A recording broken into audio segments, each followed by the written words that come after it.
Have you noticed banks have cafes now? There are 5 Capital One Cafe locations around Boston just in this 5-mile radius. Since 2015, the company has opened over 50 cafe-style branches across 18 states. This trend has gone global, with banks like Santander and CaixaBank opening up cafe-style branches in South America and Europe. In total, there are now more than 229 bank cafe hybrids worldwide. In an age where physical branches seem less necessary than ever, some branches are investing in them more than ever. Between 2008 and 2020, more than 13,000 branches around the US closed their doors, largely due to the rise of mobile banking, the cost of the branch, and the increase in bank mergers. But surprisingly, some banks are actually doubling down on their brick and mortar branches.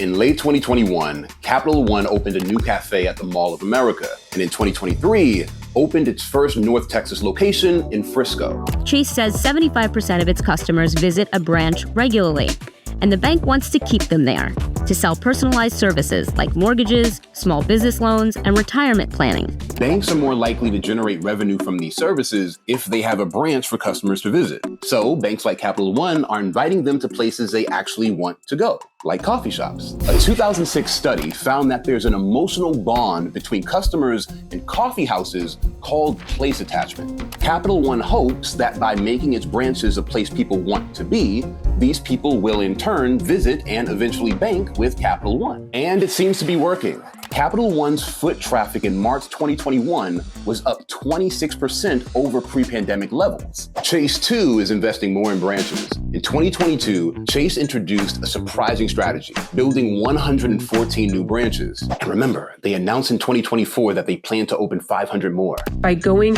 and building these new branches and having that placard on the side of the road that people pass every day, that is brand awareness. In other words, Chase's branches are designed to be working billboards, a big brand awareness play. While banks are doubling down on branches, you could be doubling down on your own business ideas. With the My First Million Business Idea Database, you'll get direct access to over 50 profitable ideas generated by the minds behind the My First Million podcast. Okay, now back to Chase. Initially, I thought they were crazy, but I could see the business strategy right away. If you've got a place where you already go that you're comfortable, your brain knows I need a mortgage. When you're ready to make that decision, then you engage with that brand. A branch's main value today is about being seen. This keeps the brand visible, trusted, and relevant. Brand awareness absolutely works. When you go into a grocery store, you're reaching for an item for a reason. You always reach for something that you're familiar with, but you're almost never reaching for the unfamiliar. Subscribe to the Hustle newsletter for more business and tech stories like this.